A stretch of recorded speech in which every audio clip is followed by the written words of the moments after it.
this is Angela Taylor and Emmy Taylor with Taylor Homestead Soap. So I wanted to apologize to you all. I did not get a video up last week. Things have been just outright crazy. We've been trying to close down school, and I didn't want to give you a crummy video, and it was going to be a crummy video, so that's why I didn't get anything up last week. Didn't want to give you something crummy. So this week we're going to be doing a lavender body butter. I'm going to show you some of my ingredients that I use, and at the end we have a little sneak peek 10-second video of this cute little thing playing with a dog that we're babysitting right now. So if you like what you see, please give me a big thumbs up, subscribe to the channel, and leave a comment below. Thank you for watching. Okay, today I'm going to make a body butter, and I wanted to show you my ingredients. So I've got sweet almond oil.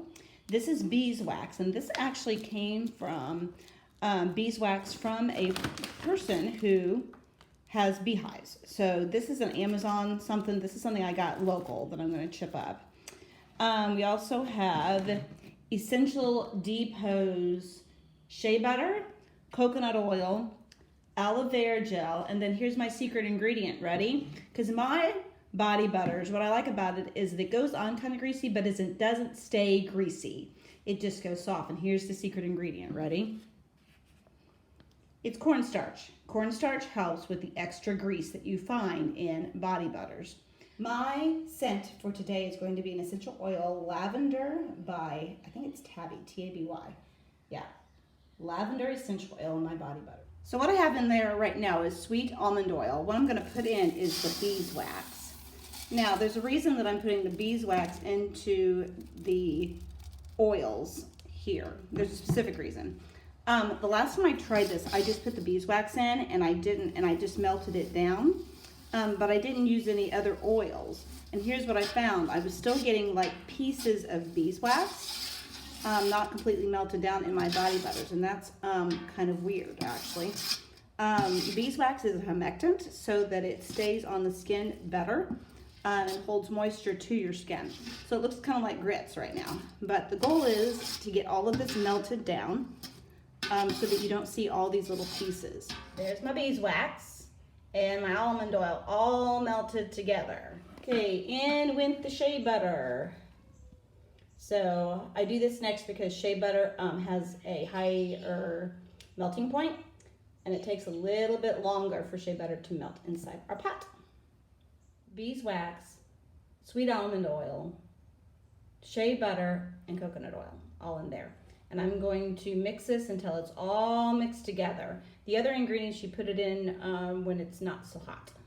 All right, so I'm waiting for this to kind of, it's cooling off, and so you can see where it's getting some of the, it's beginning to turn into butter again.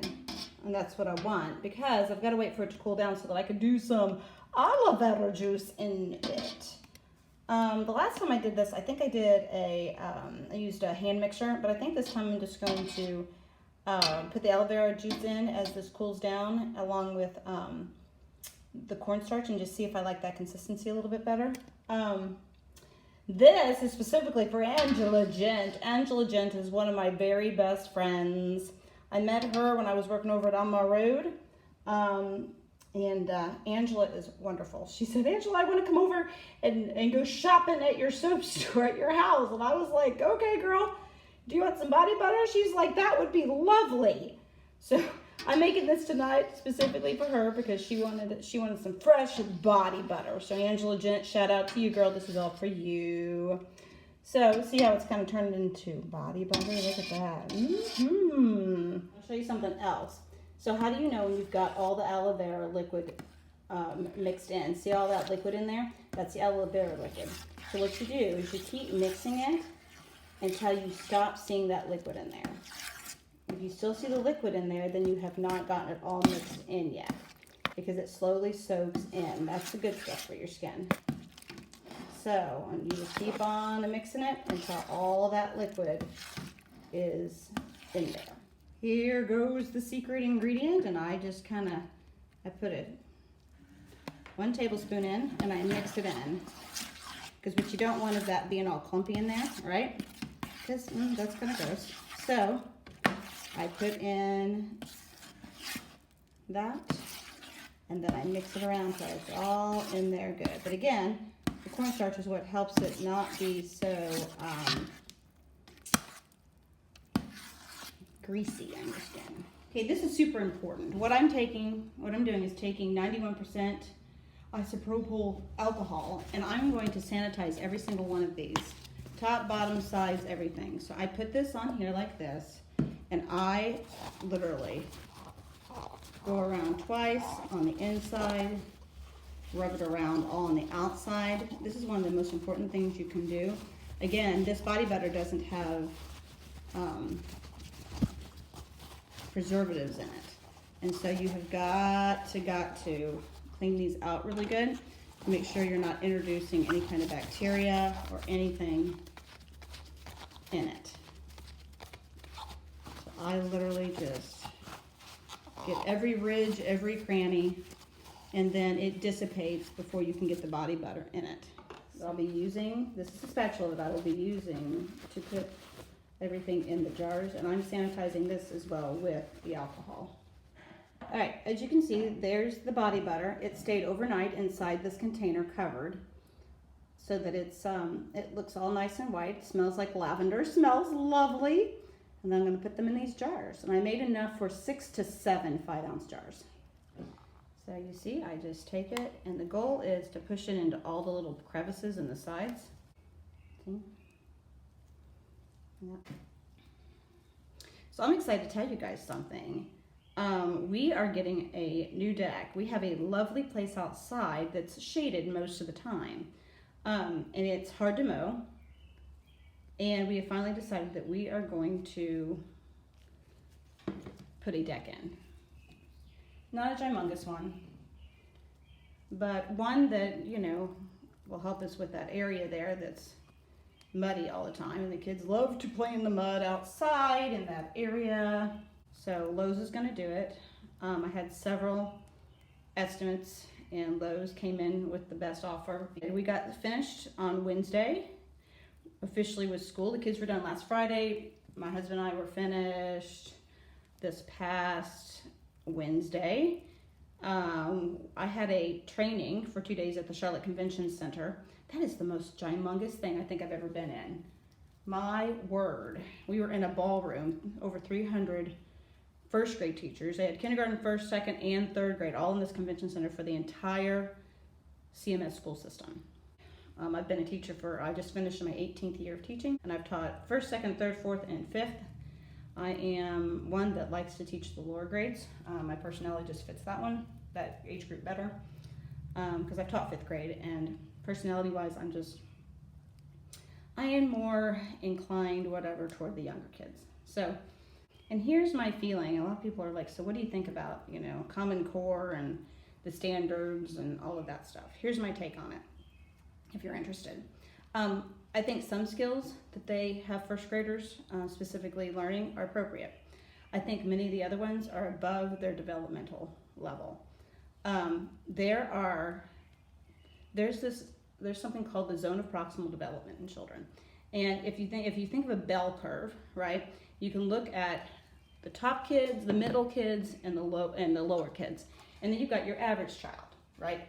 So the bell curve, the top of the bell curve is what, you know, the average kids can do. You always have kids on the other side of that can do more, and kids on the opposite side that can do less, right? That's been there for a long period of time, and it's been known for a long period of time in education. What I'm finding with some of the standards and some of the things I ask kids to do is really beyond their zone of proximal development, and it concerns me a little bit that they ignore some of the research that says that. For example, math. In math in particular, we teach adding and subtracting. What is addition sign? What is a subtraction sign? Totally okay. But then what you do, instead of saying 2 plus 3 equals 5, you take that and you flip it around and you say 5 equals 2 plus 3. But it gets even harder than that. And then what you do, what they expect you to do, is they'll say 5 equals what? Plus 3.